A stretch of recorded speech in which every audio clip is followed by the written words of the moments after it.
foto itu ibaratnya one shot one kill.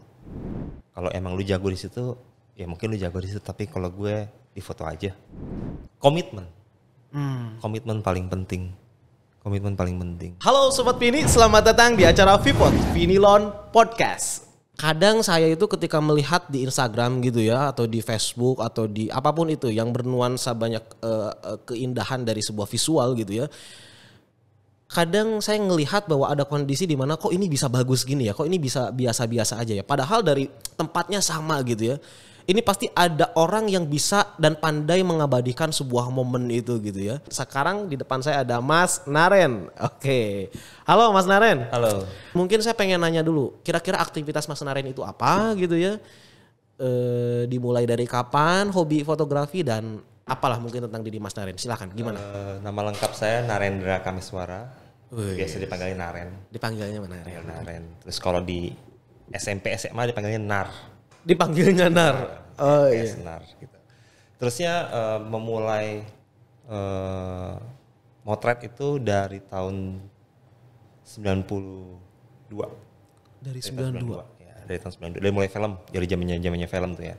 Oh, udah motret gitu ya. Motret. Belajar. Udah mulai belajar. Belajarnya juga otodidak. Otodidak. Pada saat itu 92 udah apa? Kuliah, SMA atau? Kuliah. Oh, kuliah Iya, awalnya. kuliah. Waktu itu SMA sorry. Oh, sorry, SMA awalnya. SMA, kemudian belajar yang seriusnya itu tahun 93. Pas sudah mau ke ke lulusan kuliah, lulusan SMA, baru setelah itu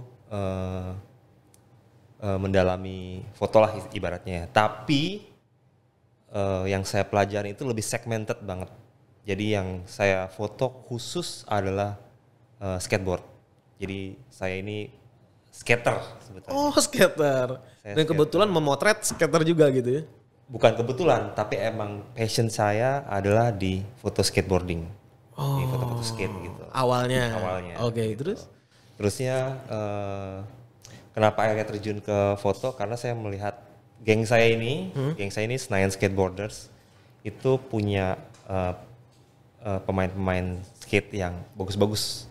Oh, oke. Keren-keren, bukan keren dalam artian fashionnya ya, tapi cara bermainnya gitu. Terus berpikir kayak ini nggak ada nih yang punya dokumentasi fotonya yang bagus. Gitu. Akhirnya pinjemlah kamera, belilah film, gitu. Terus belajar foto tanpa tahu apa itu ISO, tanpa tahu itu apa itu aperture, tanpa tahu itu diafragma. Yang saya tahu cuman bagaimana mengcapture momen orang bermain skateboard. Oh. Karena main skateboard nggak gampang. Kalau bukan pemain skate susah untuk motretnya. Iya benar-benar ya, karena dia jalan kan. Jalan, terbang, bergerak ya. Jalan, terbang, bergerak. Makanya ada banyak orang bisa motret skate banyak, tapi yang the real moment skate itu yang sedikit. Oh iya benar-benar. Kapan dia pas loncat, Iya. klik Pas gitu. lompat bisa begini. Oh iya, jadi kelihatan indah gitu ya. Ini nggak indah. Oh itu nggak indah malah. Nggak indah. Begitu begini dia indah. Kalau begini nggak indah. Udah turun nggak indah. Pas naik nggak indah, pas udah turun nggak indah. Dia titik maksimumnya ada di ketika dia tegak. Itu asumsi definisi dari Mas Naren sendiri atau? Itu dari majalah skateboarding, Bible-nya. Oh, emang kayak gitu. Emang kayak gitu. Iya. Kalau kita lagi banyak deh Mas kalau misalkan lihat koran atau lihat tabloid zaman dulu yang atau majalah ibaratnya kayak Hai atau apa ya, ya atau mungkin bola zaman dulu ada ya bola ya. Bola tuh ada beberapa halaman yang khusus untuk kayak olahraga yang di pertandingan tapi nggak masuk hitungan kayak olahraga umum. Oke. Gitu. Itu mereka pasti begini keadaannya pas lagi mau terbang ya, bukan ketika lagi terbang. Iya. Itu baru mau, bukan ketika terbang. Justru momen yang paling bagus adalah ketika terbang atau pas mau turun? Enggak. Pas lagi terbang aja. Oh, oke. Menarik ya. Ya, susah, skateboard itu kompleks, sangat kompleks, complicated. Sampai sekarang yang diabadikan selalu momen skateboard atau enggak? Kalau sekarang macam-macam sih. Kalau sekarang passion masih tentang skateboarding. Yang difoto sekarang lebih banyak musik. Oh, musik. Ya, panggung. Ya, stage fotografi. Kemudian yang dilakuin sekarang setiap pagi itu motret orang main sepeda, ya. Terus kegiatan lain selain bukan selain motret, maksudnya selain motret, semua itu adalah biasanya saya di hire untuk corporate. Dan ini gimana ceritanya dari skateboard sampai mengabadikan konser, corporate dan sebagainya, sampai ke artis gitu ya. Mungkin nanti kita pengen tahu nih artis siapa aja nih. Jadi kenapa bisa nyambung, panjang banget ya perjalanannya dari karena ketika gue mulai foto skateboarding itu berkenalan dengan banyak orang. Itu membuka link banget. Sampai akhirnya ditawarin jadi fotografer untuk sebuah media, majalah namanya The Beat. Itu dia khusus lifestyle Jakarta Bali. Dia pusatnya di Bali tapi dia punya cabangnya di Jakarta. Itu nge-cover semua kegiatan event musik di Jakarta. Oh, oke. Mau di klub, mau di festival, mau konser, itu pasti diundang, dapat ID dan kita motret konser. Dan itu berjalan kurang lebih 11 tahun, 12 tahun gitu ya. Terus gimana ceritanya hingga kemudian banyak artis yang diabadikannya pengennya sama Mas Naren nih gitu. Coba bentar, kira-kira artisnya siapa aja nih Mas Naren? DJ Yasmin. DJ Yasmin, kemudian Raisa. Afgan. Oh, Afgan juga. Terus Iqbal Ramadan. Sempat pegang Eva Celia. Oh, Eva Celia. Mau di Ayunda. Oh, banyak banget ya. Banyak ya. Oke, ini gimana? Trio Lestari. Udah masih banyak lagi mungkin ya. Tapi yang jadi pertanyaan kayak gini. Mas Naren yang mensengajai gitu ya untuk fotoin mereka di saat mereka ada, atau karena memang di booking gitu, tolong deh fotoin gua misalkan kayak gitu, atau gimana? Awalnya mengajukan diri sebagai official photographer. Oh iya, maksudnya itu memang ada apa ya? Ada ikatan untuk fotografer gua tuh lu loh gitu. Iya. Emang ada kayak gitu ya? Ada akadnya lah. Iya, walaupun nggak tertulis. Oh iya. Ya artinya Mas Naren ini dibayar oleh dia gitu. Iya, benar. Bukan dibayar oleh promotor, tapi dibayar sama dia. Berarti saat ini Mas Naren ini dikenal sebagai fotografer artis. Panggung artis Ya. Wih, mantap. Keren. Nanti kita pengen belajar nih bagaimana cara mengabadikan sebuah momen kayak gitu. Artis bisa, memang artis cantik ya. Diabadikan dengan orang yang profesional sehingga lebih cantik lagi gitu ya, lebih keren lagi. Ini gimana ceritanya gitu ya. Nanti kita akan bahas, tapi saya pengen berangkat dari sebuah pertanyaan sederhana dulu nih. Ini jawab cepat ya. Ini sedikit kita selingan dulu lah Mas Naren ya. Oke.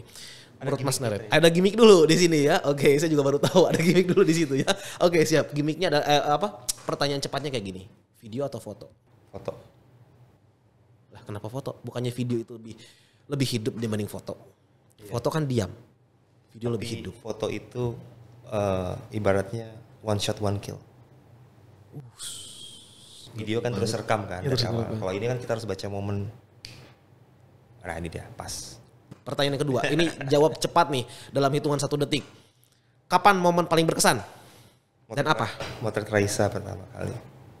Motret Raisa. Dari sekian banyak artis, Raisa yang dipilih. Kenapa? Karena awalnya saya adalah fans. Oh, karena memang ngefans. Saya ngefans. Ngefans dari segi kepribadian, terus gestur tubuh, muka, suara. Oke, sekarang kita pengen berangkat. Udahlah, skill Mas Naren ini udah nggak diragukan, artis udah banyak diabadikan oleh Mas Naren. Tadi juga dari beberapa jenis majalah, dari beberapa generasi juga bisa dinikmati oleh mereka gitu ya. Nah tentu justru kita pengen belajar gitu ya tentang bagaimana terus kita bisa one shot. Apa tadi istilahnya? One shot one kill. Oh, one shot one kill. Kayak sniper kayak gitu. Itu gimana gitu ya? Apalagi kalau kita menggunakan handphone, bisa nggak sih bagaimana mengabadikan momen? Nah ini yang mulai kita akan bahas. Tapi sebelum masuk ke caranya, mungkin kita pengen berangkat dulu tentang apa sih arti fotografi bagi Mas Naren? Arti fotografi ya standarnya adalah mengabadikan sebuah momen menjadi sebuah visual yang bisa dinikmati oleh banyak orang. Sesimpel itu. Ya, simpel itu. Bagaimana orang melihat ada nuansa emosi di situ. Ya, either mereka bisa menikmati atau mereka melengos aja. Kalau melengos berarti artinya nggak ada keindahan dong di situ. Nggak ada keindahan atau dia nggak paham apa yang ditangkap dari foto itu. Oh, bisa kejadian seperti itu? Bisa. Bukankah hasil foto yang bagus itu orang yang nggak paham juga merasa bahwa itu bagus? Jadi dia cuma ngeliatnya bagus, tapi dia nggak akan ngeliat kayak detailnya. Ini ada apa gitu. Paling cuma bagus fotonya. Udah, lengos. Pindah ke foto berikutnya lagi. Dan orang tahu rumusnya belum tentu orang bisa dibilang bisa menghadirkan karya yang bagus ya. Karena tadi yang dibilang sama Mas Naren, ada skill yang kedua tuh. Momennya pas nggak? Ya, momennya pas, insting, luck. Terus ada semua berperan di situ ya. Semua punya peran masing-masing. Oke, mungkin kita pengen langsung dalemin aja lah Mas Naren. Saya orangnya nggak ahli ya, nggak ahli tentang dunia fotografi kayak gitu. Saya mah lebih ke penikmat aja kayak gitu ya. Ini kebetulan orang Vinilon asli. Kita tuh kan pabriknya di mana-mana Vinilon tuh ya. Ada 2 sih sebenarnya. Pabrik pipa ya? Pabrik pipa. Jadi di Cilengsi juga ada, di Mojokerto juga ada gitu ya. Nah kebetulan ada orang karyawan Vinilon dari pabrik Cilengsi gitu ya. Yang kebetulan dia juga fotografer. Dan dia kenal sama Mas Naren karena dia ngefans bilangnya seperti itu. Dan kita langsung panggil aja lah, bantuin saya ini untuk ngegali-gali gitu ya nih Mas Naren, gimana caranya supaya bisa menghadirkan momen yang indah itu. Kurang lebih seperti itu. Langsung Semoga aja. Semoga pertanyaannya banyak. Banyak. Mantap, pasti banyak ini Maya. Oke, langsung Ramdo. Mantap nih Ramdo namanya. Oke ya. Wah, ini ngefans nih ceritanya gitu ya. Jadi gimana? Kenapa bisa ngefans sama Mas Naren nih? Oke. Awalnya dari mana bisa kenal juga nih? Sebenarnya kalau kenal baru kali ini sama Mas Naren ya. Kalau kenapa bisa tahu Mas Naren kan dari Instagram. Pertama karena ngefans sama Raisa juga. Mungkin kira-kira apa nih? Kalau udah ketemu Mas Naren di sini kira-kira apa ya? Nih kayak bisa digali yang bisa ditanyakan ke Mas Naren. Mungkin bisa meningkatkan skill Ramdo juga nih dalam. Kalau aku kan jatuhnya entusias ya. Antusias ya. Awalnya sih dari hobi Mas Naren. Dari hobi zaman SMA foto temen. Terus beralih ke street. Sampai akhirnya Sabtu Minggu jadi freelance wedding lah. Freelance-freelancean gitu. Nah aku mau nanya ke Mas Naren misalkan. Kalau kayak matematika kan ada rumusnya lah 1 + 1 sama dengan 2. Jelas gitu ya. Kalau foto kan gak semua orang suka kayak tadi Mas Naren bilang. Ada yang bagus ada yang enggak. Nah cara biar semua orang sepakat gitu semua foto itu bagus tuh gimana? Nggak bisa lo membuat orang sepakat bagus karena mata orang beda-beda dengan taste-nya mereka gitu. Lah, tapi kok tadi Mas Naren bilang ada beberapa majalah yang masing-masing generasinya beda. Ya. Ada yang dari 15 sampai 30, dari 30 sampai berapa. Itu kan udah matanya beda, generasinya beda. Tentu penilaian mereka juga jadi beda.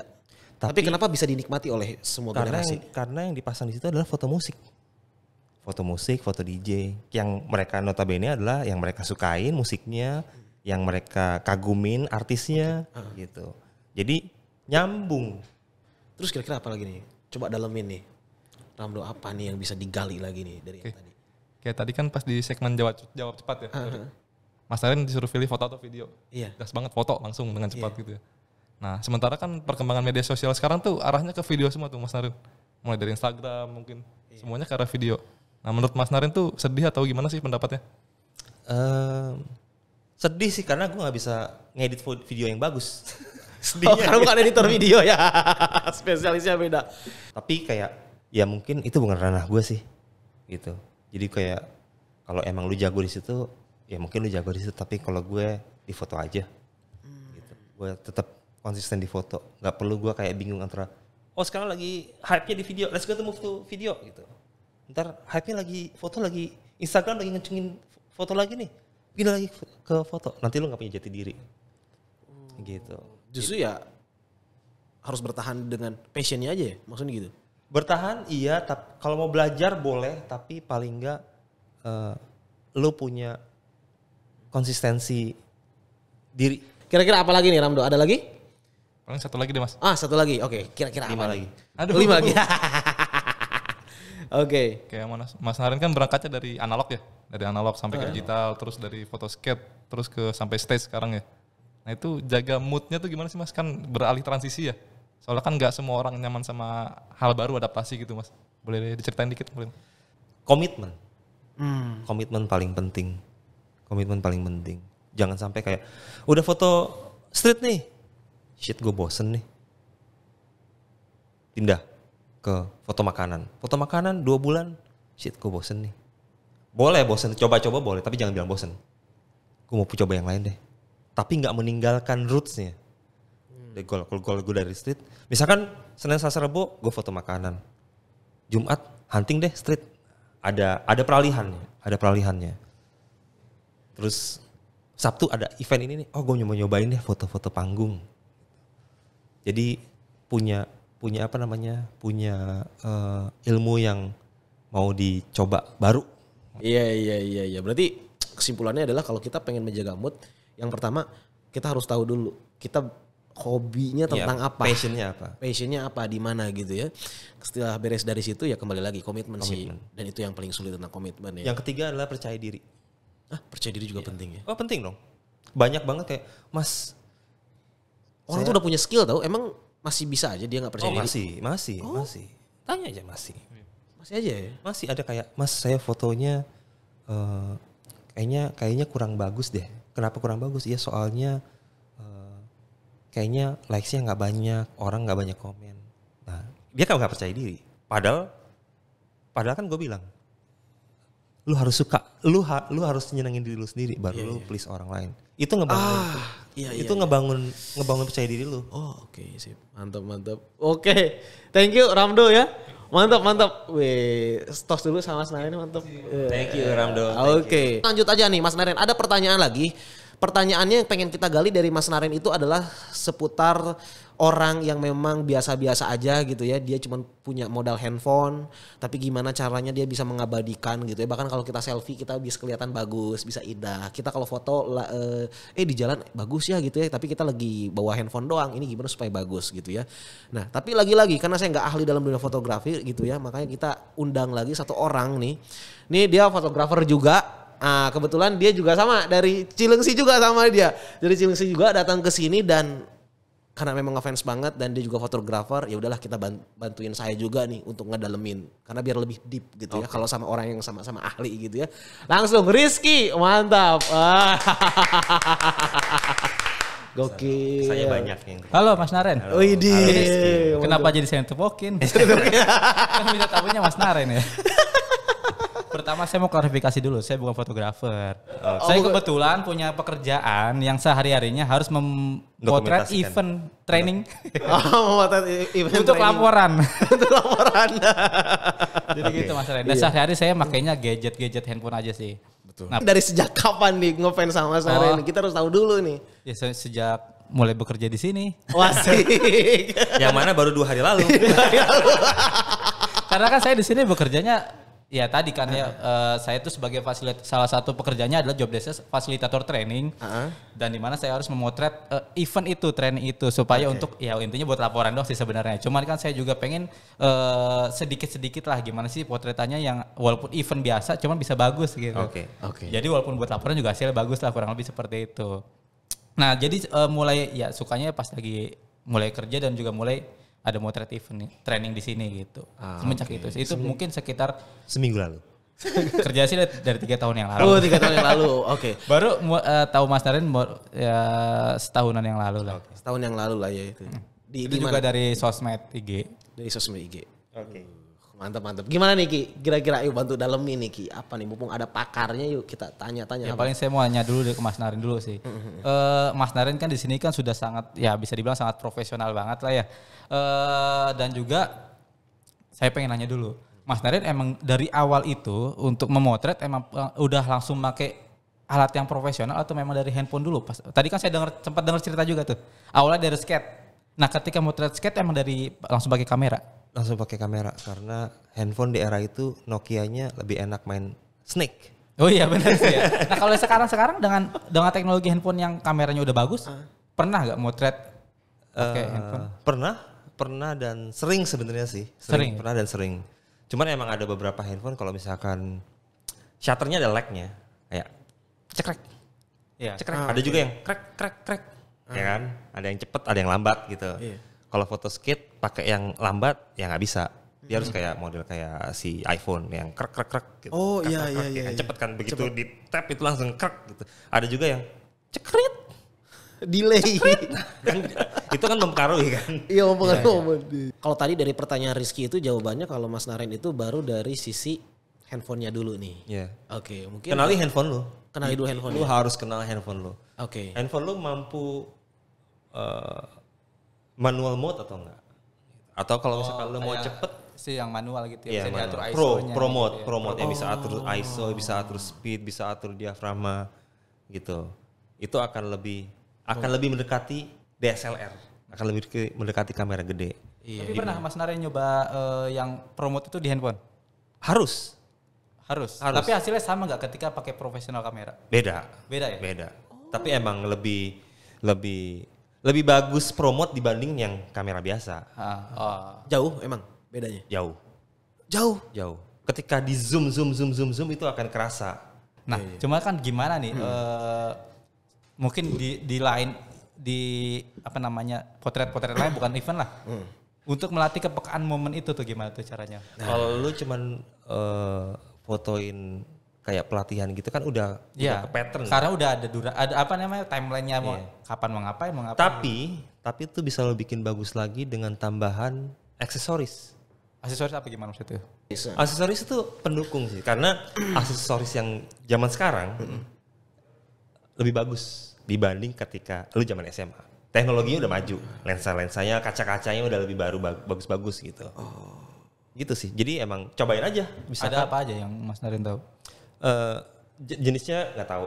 Maksudnya nama brandnya nggak tahu. Tapi efeknya jadi seperti apa aja kira-kira? Efeknya ya mungkin ketika si pengajarnya lagi berdiri, instead of lu zoom, lu bisa pakai yang lensa zoom. Oh, nggak perlu ngezoom dari HP-nya Iya. ya? Jadi emang panjang. Tapi paling nggak lu punya sesuatu yang beda. Oh, jadi kalau kayak kamera profesional namanya tele ya? Pakai tele. Tapi hasilnya kualitasnya nggak jelek juga. Kayak misalkan apa disebutnya itu ya? Pixelnya gitu maksudnya. Pixel nggak pengaruh, tapi tergantung dari jenis si kaca dari lensanya ini bagus atau enggak. Yes, kalau semakin harganya semakin mahal berarti kaca yang digunain tuh semakin bagus. Mantap. Gitu. Gimana Ki? Ada ide apa nih Ki? Atau apa nih yang bisa kita dalemin lagi Ki? Apa ya? Paling ini aja deh. Saya mau masuk ke awal lagi. Oke. Tadi kan saya sempat dengar Mas Naren ini sebagai orang stage fotografi. Sering motoin orang-orang konser gitu ya. Salah satu tadi kan Raisa. Nah, itu kan juga harus peka sama momennya. Nah, kapan Mas Naren tahu momen bagusnya tuh ngambil dari angle sebelah kanan, kapan ngambil dari tengah, kapan dari kiri, atau mungkin dari dekat itu gimana caranya? Karena kan dia itu akan berjalan terus momennya itu. Gimana cara ngebaca momennya itu? Kita nggak bicarain tentang handphone ya. Nah, tadi kan handphone nih. Sekarang kita bicara tentang orangnya nih. Kepekaan momennya. Biasanya sih itu berjalan ketika ketika kita ada di spot gitu. Insting akan berjalan secepat itu juga. Tapi itu perlu Jam terbang. jam terbang atau gimana? Itu perlu. Karena kadang-kadang kan kayak ternyata nggak boleh foto jarak dekat. TV gitu ya. Nggak boleh foto jarak dekat. Berarti kan mesti jarak jauh. Mesti ngebaca panggungnya, mesti ngebaca lightingnya, mesti ngebaca supaya spot-spot dia mana yang kira-kira nggak akan diganggu sama dancer gitu. Karena pentingnya kita untuk ikut rehearsal atau GR sama artis ya kita supaya tahu. Itu dari sebelum konser udah ngikut dulu? Udah ngikut dulu. Udah ngikut dulu. Jadi udah tahu medan ya? Iya. Saya kira tuh kayak fotografer gitu cuma pas lagi acara udah selesai gitu. Jadi sebelumnya nggak ngikut atau? Sebelumnya pasti ngikut. Pasti ngikut. Karena kita untuk tahu plottingan. Iya, kita kan harus observasi dulu yang tadi dibilang sama Mas observasi Naren. satu, yang kedua kayak lagu kedua nanti gue mau lampunya mati semuanya, gue mau lihat follow spot gitu. Oh gue kalau misalnya follow spot berarti bukan follow spot, maksudnya lampu dari atas sama follow spot doang dari depan kan berarti dia kan center tuh. Berarti gue harus dari tengah nih. Jadi gue punya waktu untuk nyari ke tengah. Oke. Ini langsung aja deh Mas Naren, ini pertanyaan terakhir ya dari kita nih gitu ya. Pertanyaannya sederhana sih sebenarnya gitu ya.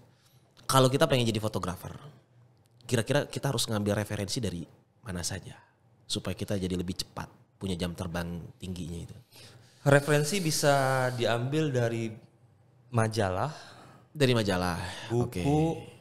Kalau sekarang paling mudah Instagram atau platform-platform website atau foto yang kira-kira dia suka gitu. Misalkan dia suka Hypebeast, foto-fotonya Hypebeast, ya tinggal masuk ke Instagram atau ke websitenya Hypebeast. Seperti apa sih foto-foto Hypebeast? Foto-foto sepatu, yang sneakers gitu. Kalau misalkan gue sukanya foto-foto panggung, mungkin gue follow Instagramnya A, B, C, D. Mungkin gue lebih spesifik lagi, gue suka sama fotografernya officialnya Metallica gitu. Ya udah gue masuk, mungkin websitenya ada, gue bisa belajar di websitenya. Mungkin dia ngeluarin buku, gue beli bukunya.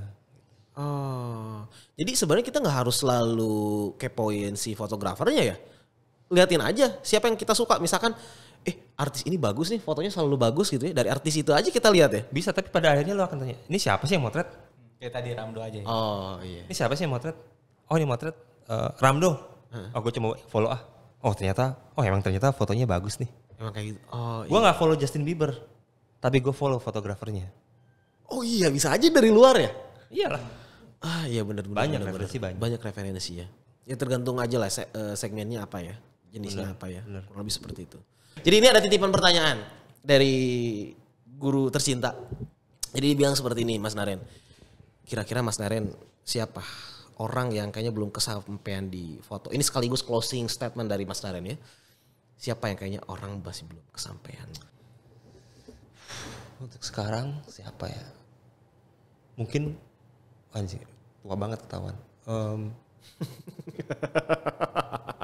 Kayak one of the legend, Paul McCartney, Beatles. The Beatles. Ya. Atau si Mick Jagger.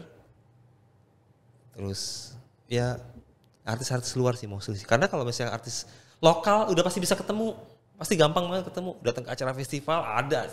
Bisa gitu foto. Krisdayanti, Titi DJ, siapa lagi? Titik Puspa, acara TV siapa? Nggak sengaja datang lagi pegang Afgan misalkan tiba-tiba ada Rosa, ada Slang, ada ya nggak sengaja pasti ke foto gitu. Tapi kalau artis luar negeri kan kita harus kesana dulu gitu ya. Either kesana atau ketika mereka datang ke sini. Itu juga punya kesempatan untuk juga. motret. Oke, siap. Thank you banget Mas Naren. Ki, thank you banget Ki. Kita ada dulu kamera yang di depan itu. Oke.